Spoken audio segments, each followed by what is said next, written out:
Hello everyone, this is Mr. Zilla. In today's video, I'll be double reviewing the Hammond Collection Dilophosaurus and Gallimimus figures. Since you guys wanted those two, because in my community tab post I did a voting thing and that was the most requested one, and since you guys wanted it, I'll do it right now. Now let's start off with the Dilophosaurus figure. Let's start off with its paint and sculpt. The sculpt and paint are decent. I do like the sculpt on it, like its ribs, skin, and her frills. Its painting is decent, not crazy or the best, it's just decent, which is good, you know. I think they should have added a little bit more paint to make it feel more movie accurate. She also comes with these accessories, mainly its frills, like the closed and open one. The sculpt of the frills are good. I think they could have been, I don't know, I think they could have just painted them a little bit more and then it would have looked good. But hey, I take the open frills one more than the closed ones. The closed ones look like they've been peeled off, like skin flesh coming off of it. I don't know why. But the paint on the face and the mouth are pretty good. Their claws and toes are very nicely painted. I think they could just add a little bit more paint to the Dilophosaurus, and then I think I would have been okay with it in general. Since there's a new Dilophosaurus coming out, like a new Hammond Collection version of it, it's obviously the Rebirth one, which I might get that soon if you guys want to know about that. But yeah, now let's move on to its articulation.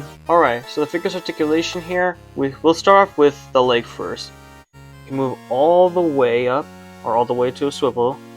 You could somewhat spread it, spread the legs. The leg joint here can move this up and far down. I don't know why. My copy of this Dilophosaurus is so stiff, dude. Like, look at this. It's very stiff.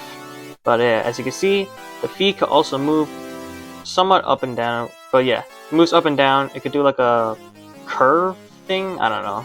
I don't know how to call those curve things. You can also move the arms all the way up and down. Swivel on the little hand, like on the elbow right here. It's pretty nice. The neck joint is, to me, I think it's okay. You move this far, which makes the Dilophosaurus' neck look like it's broken. And you can move it upwards. This head part, I'm not really a fan of the articulation of this head part because it doesn't really go anywhere besides swivel. And then the jaw, obviously, it opens up.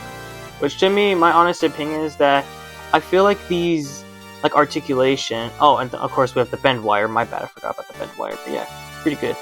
My issue with this figure of its articulation is that it feels very fragile. It feels like half of the joints could break off very easily. So it kind of like limits the pose for this guy right here.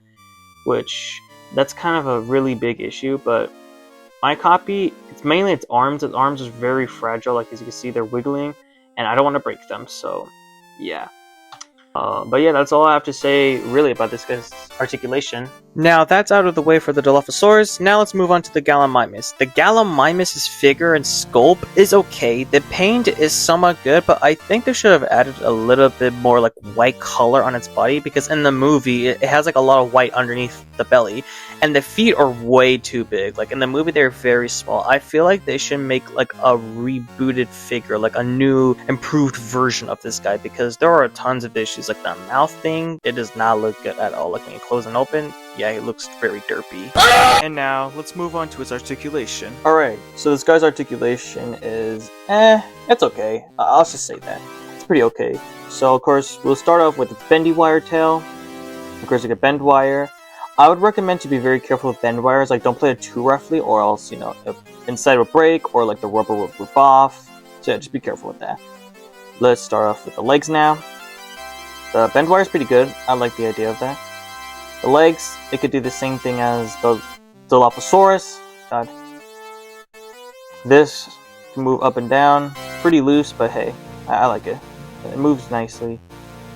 Feet, could do that. My only problem with it is that they made the feet way too big. If they would have made them small, it would probably had an articulation around here at like the waist of the foot. Arms, it's the same thing as the Dilophosaurus, but it's just the claws are more longer and they're not painted, which, Mattel, come on, bro.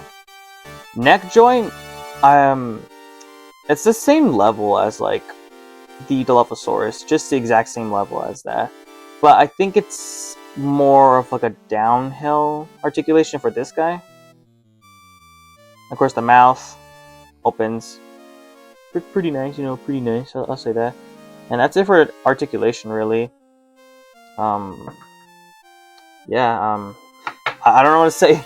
No accessories as well, so I don't know what to say about this guy. Now that since we finally finished with this figure is alright. The Dilophosaurus is way more better than the Gallimimus figure. The Gallimimus has a lot of like paint issues with this guy, a lot. Yeah, he's rare for a figure, and damn, this figure is kind of okay. I will admit to that. I think the Dilophosaurus is way more better. I feel like you should get that one instead of the Gallimimus. But hey, if you want the Gallimimus, that's fine, but you may have a hard time trying to find it because he's a rare Hammond collection figure. Anyway, I think the Dilophosaurus is way more better. It definitely deserves like an 8 or a 9 out of 10. Gallimimus is mid, so I'll give it like a 6 out of 10. Anyway, those were my double reviews on the Hammond collection figures. If you guys want more Hammond collection videos and Jurassic Park videos, be sure to like and subscribe for more. There will be more videos like this soon, and I'll see you guys in the next video. See ya.